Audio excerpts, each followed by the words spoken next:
कि देश में संविधान बनने के बाद और संविधान बनने के पहले जो स्थिति थी, संविधान के पहले की जो स्थिति थी और बाद की स्थिति में जब आप सोचेंगे तो आपको समझ में आएगा आदिवासी धीरे धीरे उसकी जनसंख्या तो कम होती गई, उसके साथ अन्याय और अत्याचार बढ़ता गया और ये रुकने का नाम नहीं ले रहा है। अभी चल रहा है 2023, अभी ये कार्यक्रम हो गया, सबने अपने विचार रखा, ये रुकेगा कब? इसका परमानेंट सॉल्यूशन क्या है? आखिर आप और हम कब तक यहां मंचों से भाषण देंगे, लोगों को पर्टिकुलर एक को समझाएंगे? इसका परमानेंट सॉल्यूशन क्या है? क्या सत्ता में बैठना परमानेंट सॉल्यूशन है या हम सत्ता को लात मारने को परमानेंट सॉल्यूशन है? पहले इस बारे में आप सभी लोगों को चर्चा करनी पड़ेगी।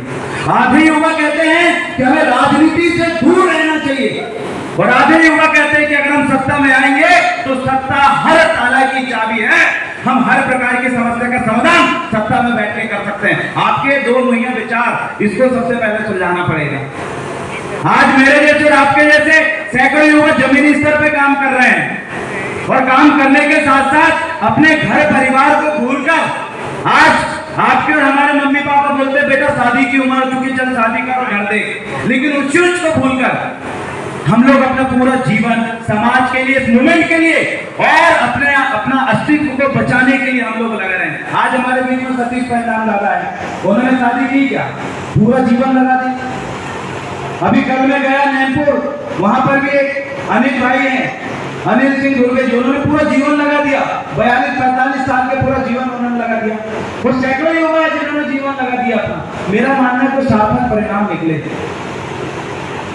हो सकता है मेरा भी पूरा जीवन लग जाए, हो सकता है यहाँ पर बैठे सभी कई साथियों का पूरा जीवन लग जाए, लेकिन सार्थक परिणाम अगर नहीं निकलेगा तो आपका और मेरा ये जो आंदोलन करना, ये जो भाषण देना, ये यहाँ पर आंदोलन करने की रणनीति बना है, ये हमेशा जीवन भर चलता रहेगा। मेरा मानना है, तमाम मुखियाओं से मैं कहना चाहता हूँ, तमाम मार्गदर्शक दलों से मैं कहना चाहता हूँ, आप यहाँ पर आए हो तो इस बारे में भी जरूर चर्चा करके जाएं कि आखिर ये जो जितनी समस्याएं चल रही है आदिवासियों को लेकर, चाहे एससी के लोगों को लेकर हो या ओबीसी के लोगों को लेकर हो, क्या हम इसका सार्थक परिणाम, क्या हम इसका सार्थक समाधान निकाल पाए? अगर इस विषय में परमानेंट सॉल्यूशन की अगर आपने एक लाइन अगर यहाँ पर खींच देंगे तो मुझे इस कार्यक्रम में आना और इस कार्यक्रम से वापस घर जाने का मेरा ये सफर है वो बिल्कुल सफल होगा, अन्यथा ये चीज चलता रहेगा, भाषण देते रहेंगे।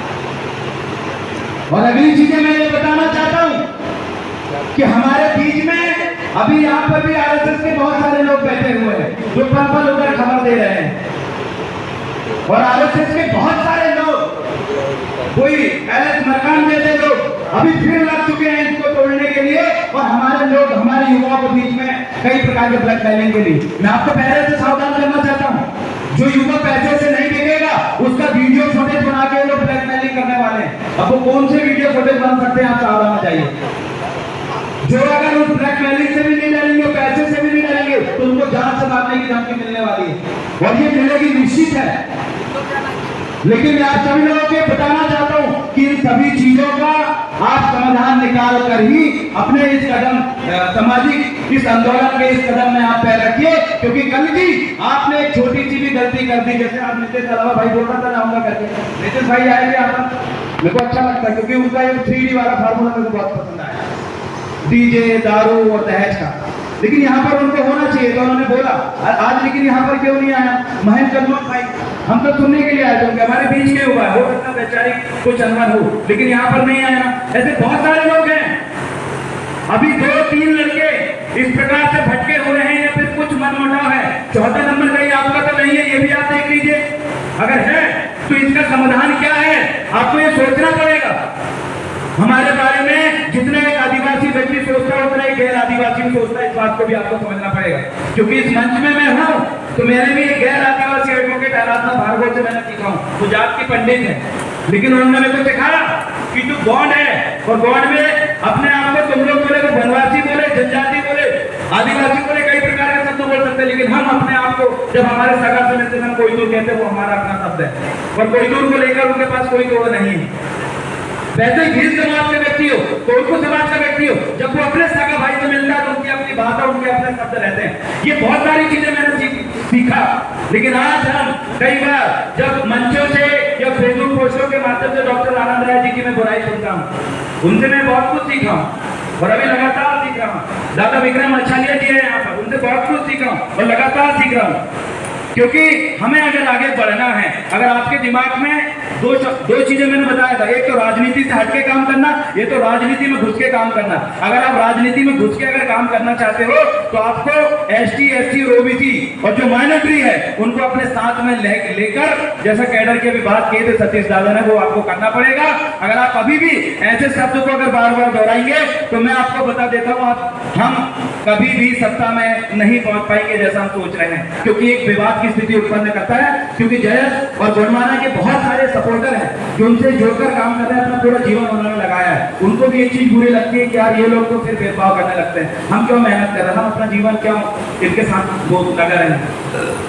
मैं आपको ये भी बताना चाहता हूँ कि दादा हीरा सिंह मरकाम जी जब हमारे गांव के एरिया में जब घूमते थे, उनके पास फटी चप्पल थी और जेब में महुआ, सूखा वाला महुआ रहता था, वो खाते थे और उसके बाद गांव जाकर मीटिंग लेते थे। ऐसे ऐसे भी जाने फुर्गे हैं हमारे जिन्होंने पूरा जीवन मच्छर कटवाया, बाहर सोया, शहरों में सोया, गांव में सोया, पेड़ के नीचे सोया, जो घिनौची रहती है पानी की, जहाँ वो कुंडी या मटकी रखी रहती है, वहां नीचे बोरा बिछा के सोया। ऐसे ऐसे लोग, ऐसे ऐसे महान पुरुष ने हमारे एरिया में भी काम किया है और उनकी बदौलत आज हम यहाँ तक पहुंचे हैं। और मुझे ऐसा लगता है कि गोंडवाना समग्र क्रांति आंदोलन जो रहा है, जिसमें आर्थिक, सामाजिक, राजनीतिक और शैक्षणिक जो मूवमेंट गांव गांव चला, उसको लेकर कई सारे संगठन बने हैं। और मुझे ऐसा लगता है कि जो जयस है, दादा विक्रम अछालिया जी भी कई बार बोल चुके हैं कि दादा हीरा सिंह मरकाम जी के मूवमेंट से ही हम सीखकर जयस को आगे बढ़ाए। तो मैं आप सभी लोगों से ये भी यहाँ पर रखना चाहता हूँ कि मध्य प्रदेश में गौंड और भील की बड़ी भयानक से लड़ाई लड़वाने की कोशिश किया जा रहा है। एक तरफ महाकोशा क्षेत्र है और एक तरफ पूरा भील प्रदेश क्षेत्र है, गोंडवाना क्षेत्र है। आप जिस भोपाल में खड़े हैं, गोंडवाना क्षेत्र है। हमें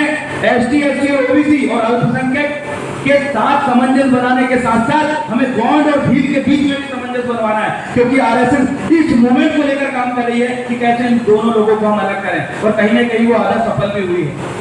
आपके तरफ युवाओं का ये मूवमेंट बहुत शानदार चल रहा है। गोंडवाना क्षेत्र में यूथ मूवमेंट दब चुका है, वहां पर पूरा का पूरा जो मूवमेंट है गलत लोगों के हाथ में आ चुका है।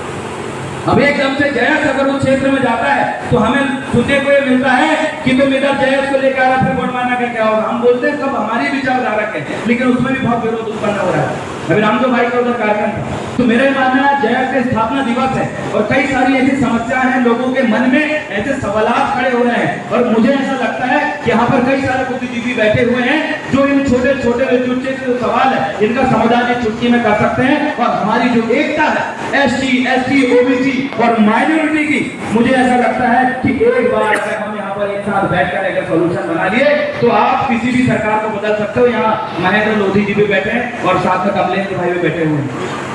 मैं युवाओं से मैं कोई भाषण देने और बड़ी बात बोलने नहीं आया, मैं सिर्फ